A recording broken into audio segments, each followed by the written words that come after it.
Before we begin our episode, a brief word of caution. The topic of our conversations contained here deals with some of the most traumatic episodes of war and violence to have occurred in modern history. Some listeners may find the content disturbing or triggering, especially if they have experienced violence or trauma in their own lives.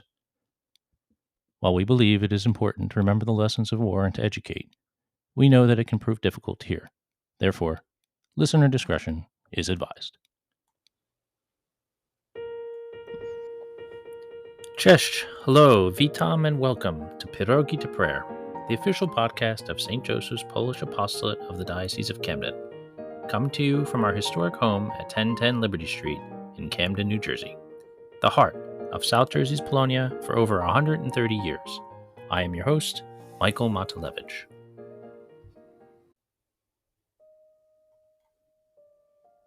For those just starting to learn the Polish language, one of its most curious elements can be the literal translations for the months of the year. Unlike most Western European languages, whose words for the months have their origins in Roman tradition, the words used in the Polish language for the months of the year usually describe the elements of nature that are found during their seasonal occurrences. For instance, kwiecień, the word for April, is derived from the Polish word kwiat, which means flower, since this is when they start to bloom in the spring. Likewise, listopad, the word for November, is a compound of two Polish words, liście, meaning leaves, and padać, meaning to fall. So this word for November literally translates to the leaves are falling, which of course makes sense, as it is part of the weather pattern in November. Now, if you think about it, this is perhaps not surprising in a nation long known for its deep farm culture and agrarian identity. Yet, as nature reflects the words of Polish months, perhaps so, too, then does its history. September is historically not a month that is remembered fondly when considering the events of Polish history.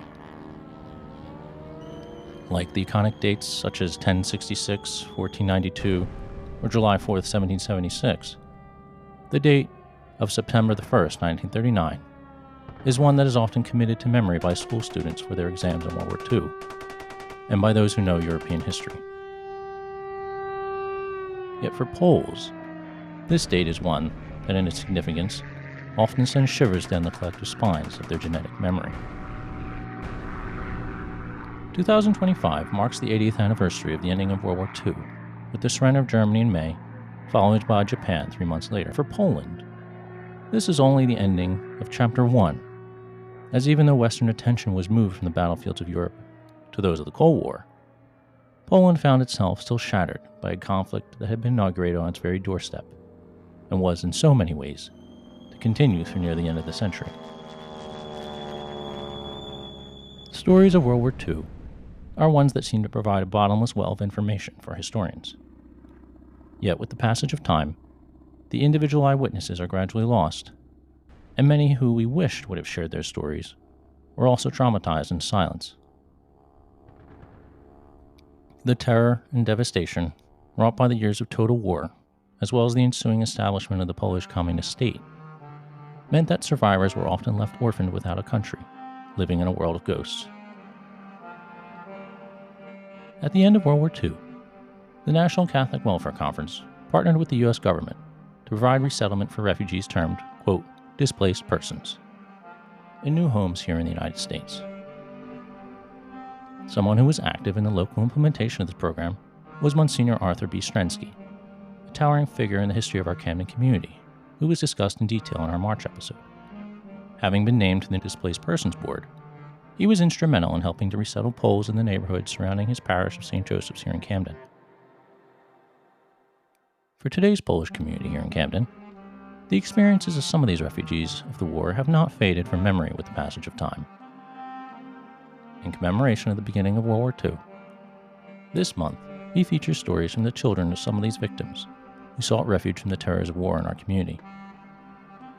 In this diversity of tales, we revive and remember the stories of a fraction of those people who were part of one of the greatest and most traumatic episodes in human history. In a first for our podcast, we will be premiering these stories in 2 parts, which will be released one after the other. And our final third part will be our Polish Saint of the Month segment. You can listen to the episodes all the way through if you like, Or, and especially if you need a break from the heaviness of the content, you can come back to it and close with our usual saint of the month at the end of the final episode. In part 1, we will hear from two people, lifelong parishioners and stalwart members of our apostolate, as they share the stories of their parents. Our first story comes from Barbara, known as Basia Olejnik. The tales of her parents represent the very heart of what we know of Polish heroics in the unprecedented World War. My parents met and were married right before World War II. My father, Jerome Joseph Olejnik, was actually born in Camden, New Jersey, on April 19th, 1909. And his parents and his older brother were here with him, and they decided to return back to Poland. So my father was only about not even a year old, I think, at the time. And my mother, Kazimiera Antonina Olejnik, Grzechnik was her maiden name. She was actually born in Kharkov, which was part of Russia at the time, which is actually the Ukraine, but Poland was in the partition aspect of it. So even though Poland existed, it didn't exist on the map, so to speak. And she was born on August 9th, 1913. My grandfather, my mother's father, Antoni, he was actually conscripted into the Russian army, and he for like 24 months or something, but he was let go early, and so that's why my mom was born in Kharkov, because he and his wife Zofia, my grandmother's name was Zofia Mishevska. She traveled with him, and that's where she was born. And so then they returned and came back to Poland and settled in Warsaw. So life went on. My mom had two younger sisters. She was the eldest of three. My grandfather always said if he had three sons, he would have been a millionaire, but that wasn't the case. So her younger sister was Jadwiga, and her youngest sister was Bronisława. And so my mother wanted to be an architect when she was younger, and she ended up getting a job working for a company called PZT, which stands for Państwowe Zakłady Tele i Radiotechniczne, PZT, and it's basically it's like government, or like the national company for radio and telegraphic communications, and they were doing a lot of like new development at that time. And so she ended up getting a job working in the office there as a draftsperson and sort of office manager. And that's where she met my dad. And so I don't know the exact date when they met, but it was right before the war. So it might have been like 1937 or 38. And one thing led to another. They fell in love, and uh, in the meantime, my father completed his education in Poland in engineering. He was a mechanical engineer and had a job doing some designing and work for other companies. And that's why he was a visiting engineer or something at the PZT. And at that time, I guess there was trouble brewing in politics, and what was going on with in Europe at the time. And my father proposed, and my mom and my dad were married.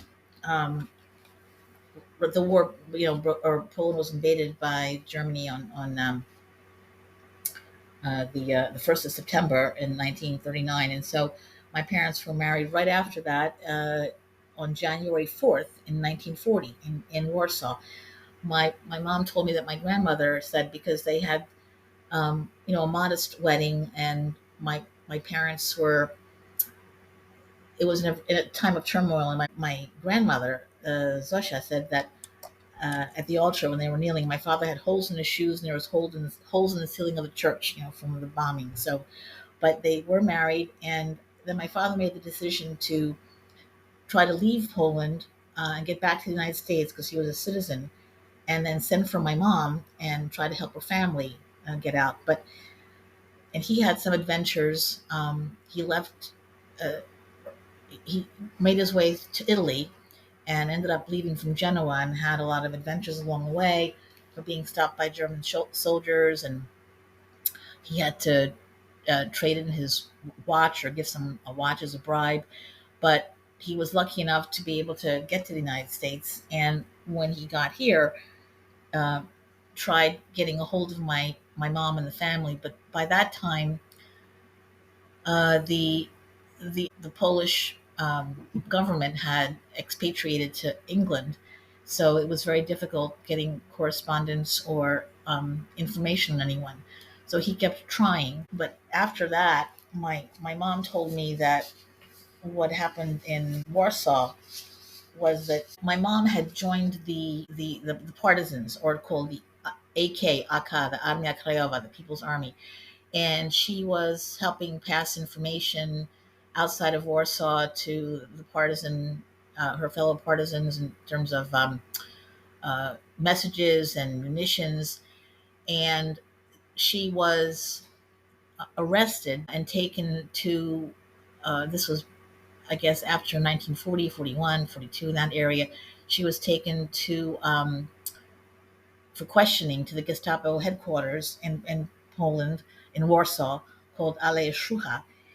And when we went back to Poland with my mom, my husband and I, we went and actually visited the place. It's a museum. It was a horrible place. Um, Sorry. So it's a museum now that contains um, the written documentary stories of people that were there and wrote to their loved ones, or had diaries, and they were recorded by actors. And you listen to these heartfelt stories. So my mom was there, and she told me exactly what's written up. If you look up Ale Shuhai, you can get more information about it. That they had people lined up in what they called like the trams, or like trolleys, like in these desks, one behind the other, and you couldn't move or turn around or talk to anyone. And they were very abusive, and people were flogged. My mom said that by the time she came back to the United States years later, from various reasons, she still had marks on her back from being flogged or whipped, here, and then later in the slave labor camp. And so she survived that. I don't know a lot of detail. I didn't really ask for a lot of detail. And then she was sent to the Paviak, which was the notorious prison for political prisoners, and uh, partisans and people they considered spies. And so my mom's time at the Paviak, at this time she had no touch with her family, so they didn't know where she was. She didn't know where they were. But in Paviak, she was interred with other women who were political prisoners, or part of the partisans. And she told me this story that always moves me to this day, that they were in a small cell. It was like a small room, maybe, I don't know, 10 by 8 or something. And there were a number of women in there. And there was one window, like a bar or grates up at the ceiling. And they were kept there. And they could hear executions happening on a regular basis. There were people being lined up outside and being shot down and whatever. And so they had no idea what was happening to them. And somehow, part of some kind of a political exchange, prisoner exchange, I don't know, whatever, there was a deal made. But several days or a week or so before that happened, my mom had a dream. One of her fellow inmates waked her up because she was saying, "Oh, look at the bird! Look at the bird!" My mom was saying, and the woman woke her up and said, "What are you? Wake up! Wake up! You're dreaming." And she said, "Did you see the bird?" My mom said to this woman, and she says, "What bird?" She goes, "Look, the bird flew out of the window." And she looked up and she says, "There's no bird," and the grates were still in the window. And she said, "But I saw it." And then the woman told my mom, she says, "Well, that's a sign, that you'll be free." And she never forgot that. And it turned out that not too long after that, because of, I'm not sure of the details, but something was worked out, that there was some other political prisoner exchange, and she was part of a group of people that were set free. And so she remembered because Paviak was in Warsaw. She made her way home on foot and walked up to they lived uh, in the old city. The houses were tall like apartment buildings, and walked up the stairs and knocked on the door. And she said her mother opened the door and fell to her knees because she didn't think she'd ever see her daughter again. So, and also when they were living in Warsaw, they gave shelter to the doormen of that in that building. They called them doormen, but they were sort of like the carekeepers of the apartment area, and was Jewish and his family, and so they were hidden in the basements for a long time. Whatever happened to that person who was like the caretaker of that building? I forget what you call it in English. It's like a like a superintendent of the building.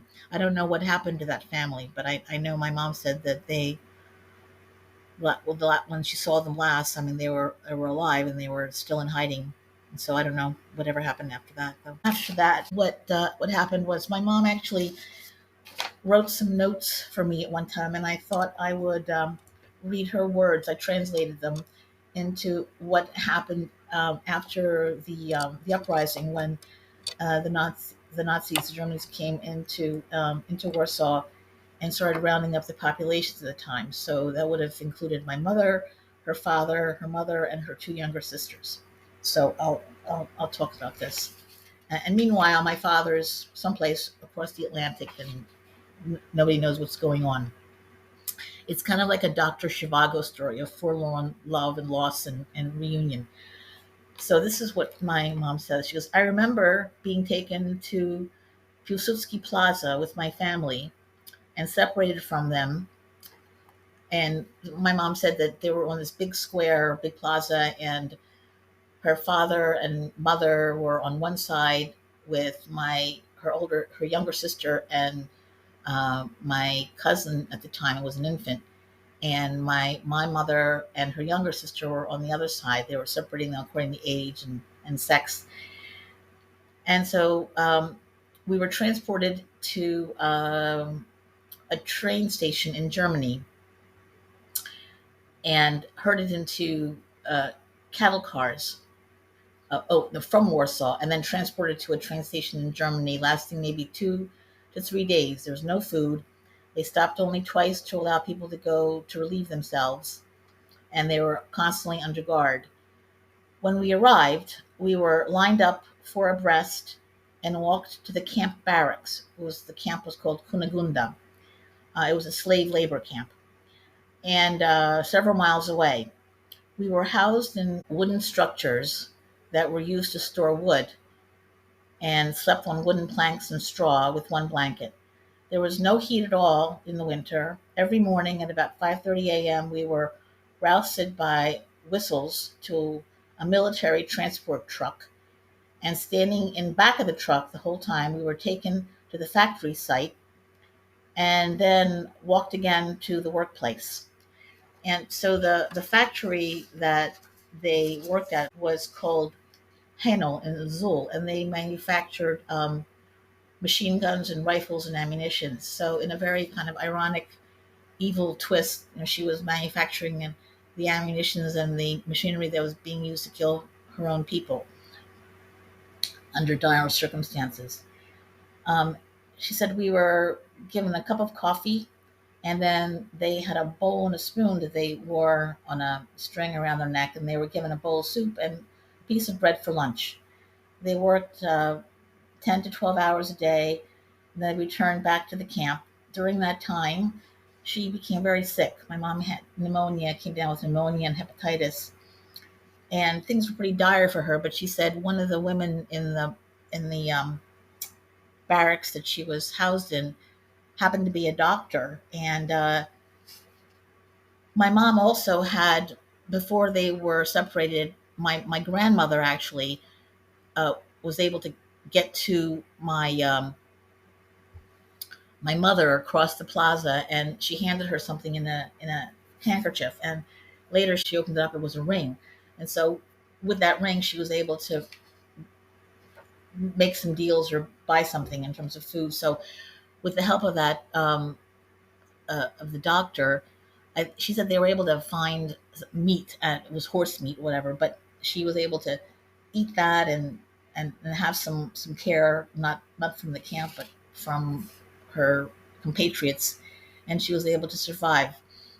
She always had a little bit of trouble about after that, like in terms of the hepatitis, but she was very strong. She didn't go into excruciating detail in terms of her personal experiences, but she did say that she definitely was abused. And she also said that in the camps, they heard of all these other things that were happening, that were people were taken for medical experiments and all kinds of horrible things. And it was not an extermination camp where she was, which was a horrible place to be, like Auschwitz or Shenshim, as it says, as it is in Poland. But the slave labor camps were basically that. People were worked to death and um, to support the Nazi war machine.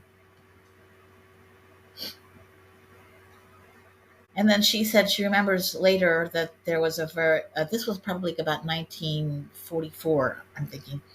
And then she remembers there was a really terrible bombing raid.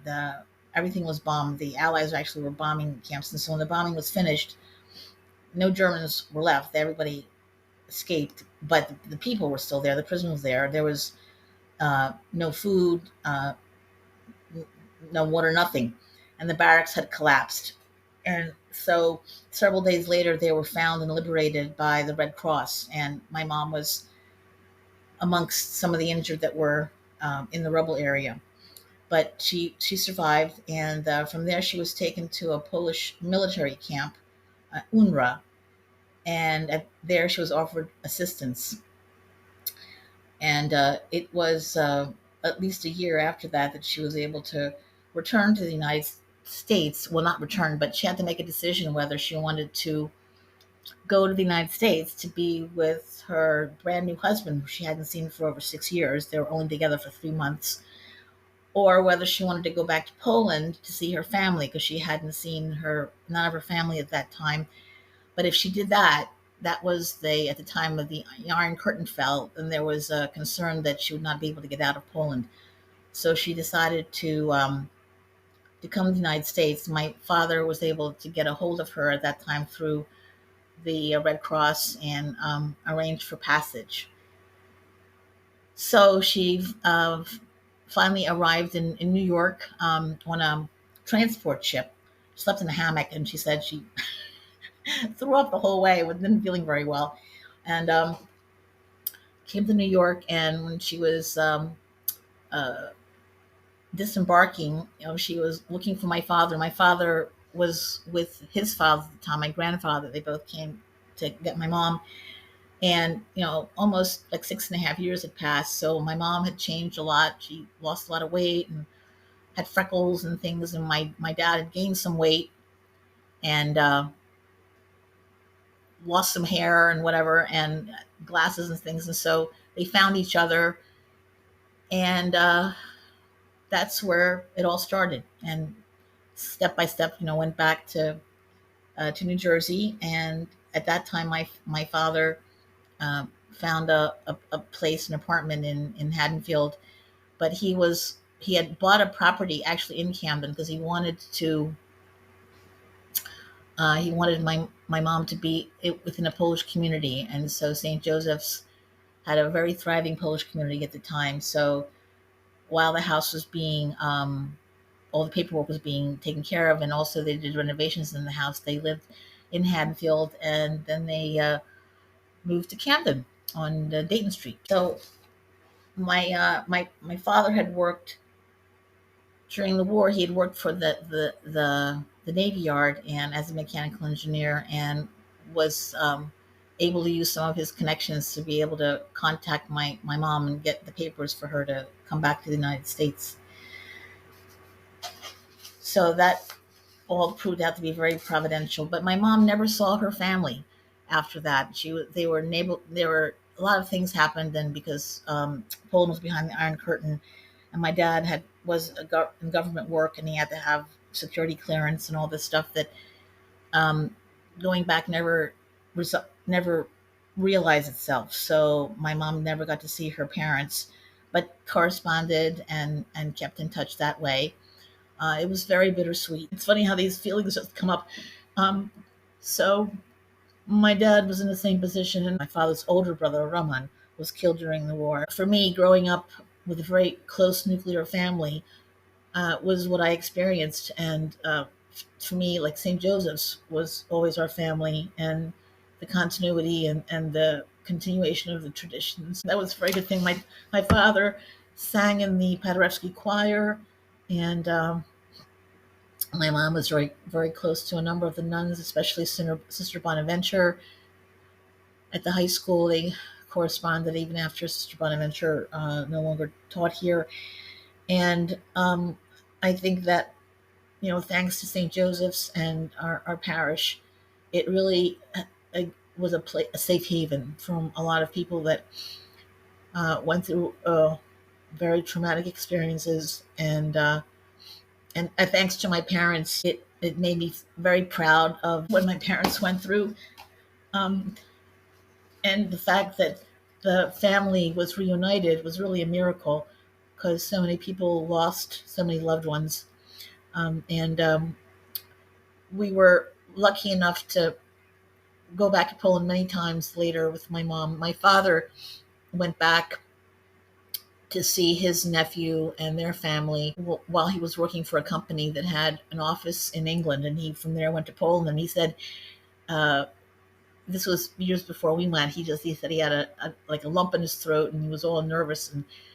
And then when he went there, it was a really nice reunion for him. And then we were able to go with my mom, happy. And by then, Warsaw was rebuilt. It is still very beautiful. And so it was a very good reunion. And it's so hard to imagine that, what my cousins went through. Because like my cousin Wojtek said, when he was growing up, a lot of Warsaw was still in rubble, still being rebuilt. So this idea of anywhere there's this horrible war and destruction and death, that it does affect generations afterwards, for sure. There's no question about that.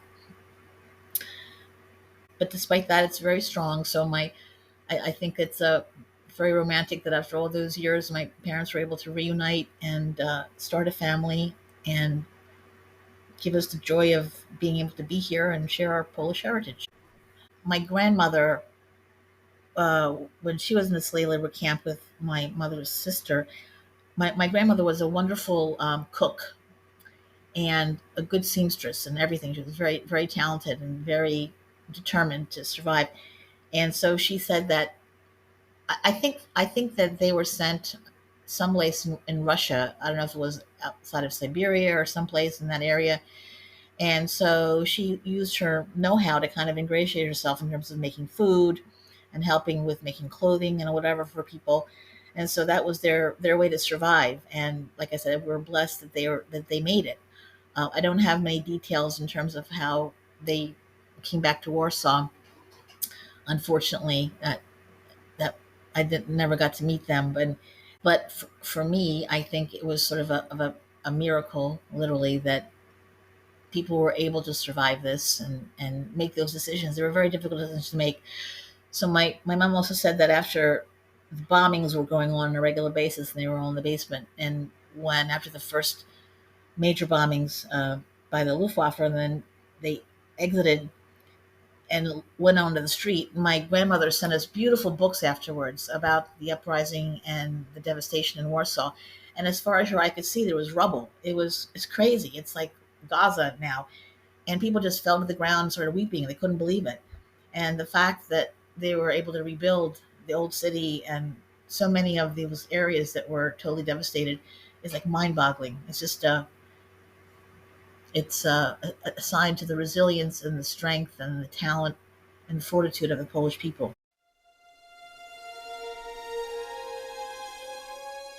The next person you will hear from is Stanisława Gruber, known to everyone as Stella. Her mother's story, in its mystery and heartache, gives us a view into the unfortunately common world of someone who was shocked into silence by the horrors of war. I had a hard time with two languages, the Polish and the English, because there was nobody in the family who knew how to speak English. And my older sister, Stephanie, was the one that bared the brunt of responsibilities because of the fact that she had to go out, go food shopping with my mother. At one time, they had an A&P in Camden, and they would walk because we didn't have a car. So it was kind of rough early.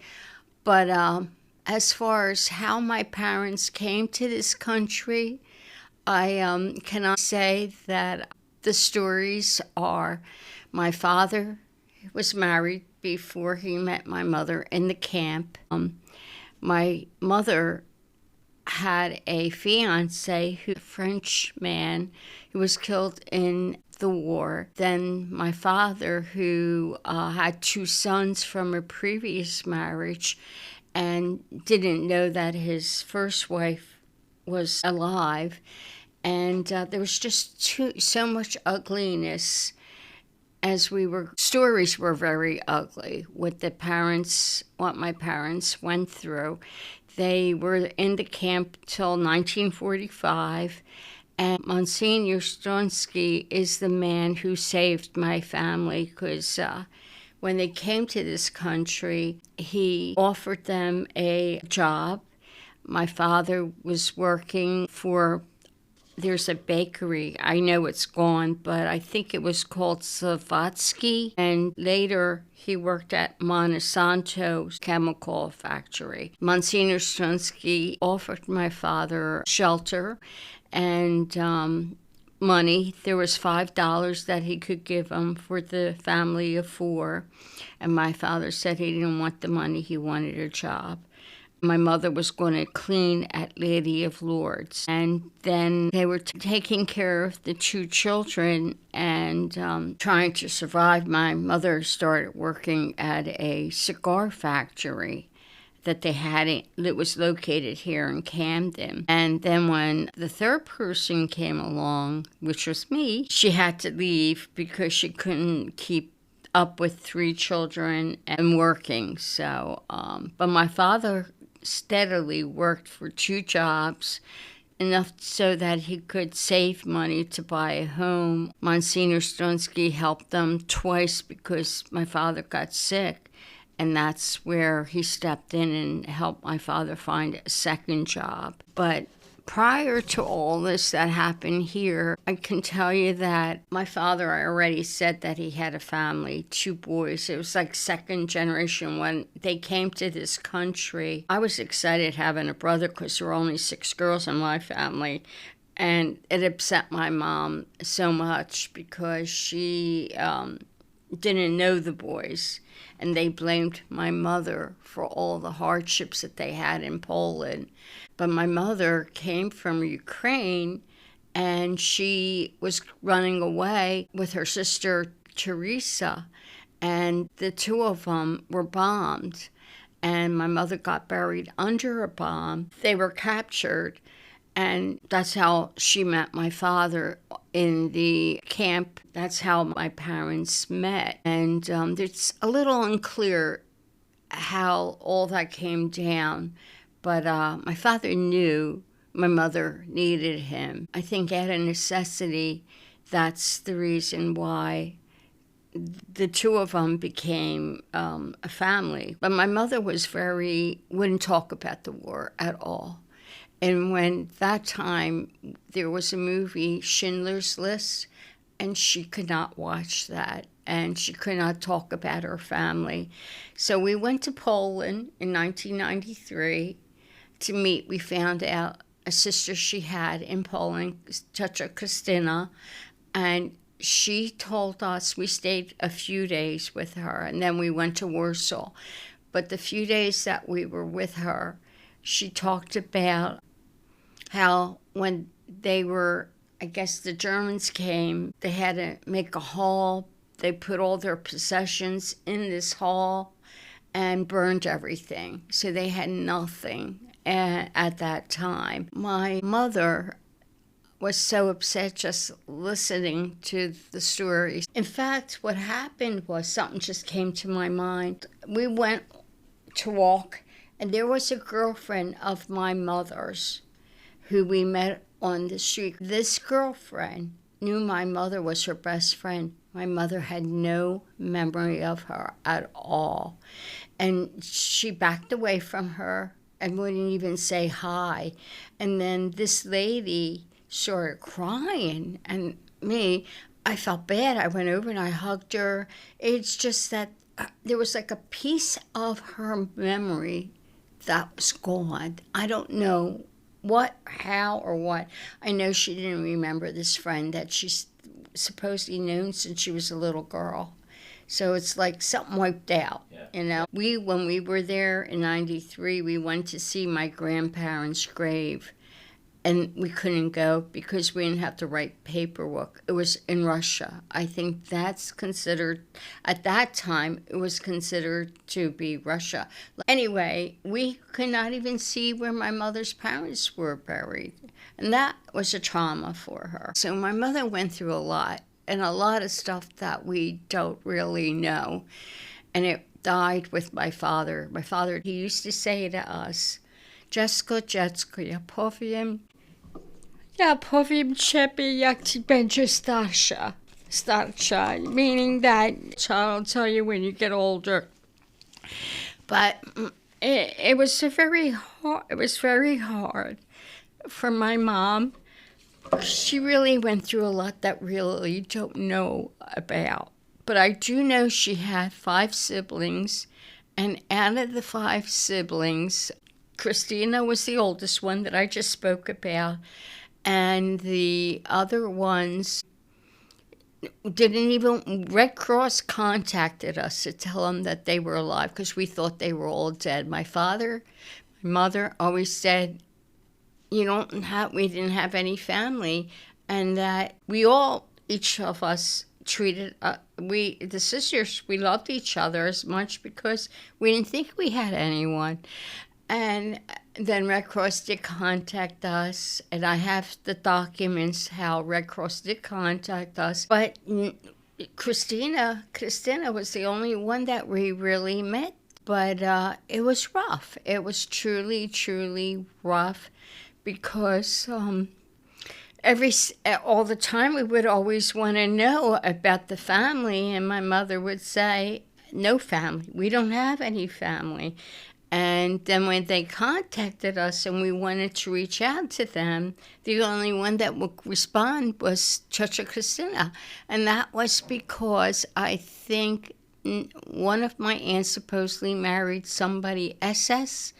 I don't know what position that is or what it is, but that she didn't want to know who we were, more or less, It wasn't easy. I mean, I love this church, St. Joseph's, because when we needed help, we did get it from Monsignor Stonsky.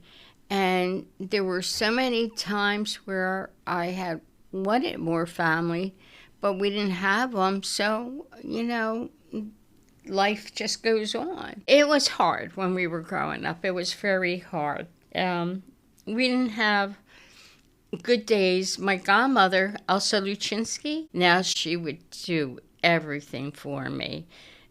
She would take me down the shore, offer the sisters if they wanted to go. But that's how we got around, The neighbors, they became family to us. I remember Christmas time, how my daddy and I would go down the avenue, Manifin Avenue, because we were going to church. We could do that at that time. And would go to Chestnuts and spend time with them. And then Piney Dumbick was the last stop. She was our family. They were our family. So you made your neighbors or whatever into family. We were so close, and they shared everything with us, too. If my godfather, Walter Luchinsky, was here, the stories, my husband sat in the kitchen with him. He had stories that were so bad. and how the bombs he would try to fix bridges. And because he actually went to prison, and when he came out, he was a different man. He said he saw a child they took by, I guess, the legs, threw him at the tree, and killed him. Those are stories that people don't know, because the people are gone already that could tell you that firsthand what they all went through, It's a shame because, you would think if you were here 40 years ago, you might be able to capture a lot more. People don't write things down. My mother didn't know how to write English or Polish. Her education stopped at a certain point, and that's that. So it's hard. I know my father was in the camp with my mother. I think that he was part of the resistance, but I don't know for sure. When we went to visit my aunt, there was an old lady on the train with us who said to us that the Russians were worse than the Germans. She started telling us stories, and it just was horrible. And I know what my mother experienced was horrible. I don't know exactly what it was. I guess she might have been in prison or whatever, because she never would talk about it. And I told you what my father said.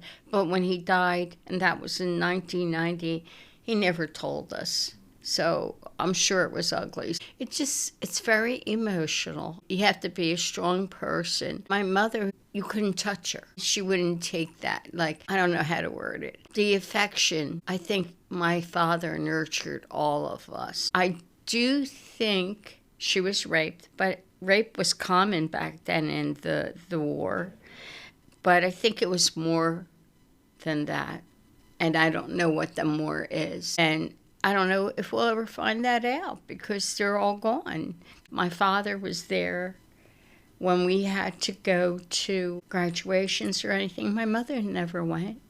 She didn't want to be around people. People were not her thing. She said you couldn't trust them. But she loved animals. She always said to us, feed the people. She would have bags of food and give them to us to go to this neighbor or that neighbor who came from Poland. And she would say, and my sister said, but I said, Ma, we hardly have anything. She says, you don't know how much better you may have it than someone else. But she tried to feed everybody. So my mother was a good person. God only knows what they did to her to make her not like people. Her faith, it was beautiful with her and my father. I remember when we were little, my father would make me kneel down on the floor and say my prayers with him, so I would learn them. My mother would say the rosary all the time. So her faith was very strong, but she still didn't trust people. Everything that happened to her had, I'm sure, a story behind it. But the faith, the faith was unbelievable.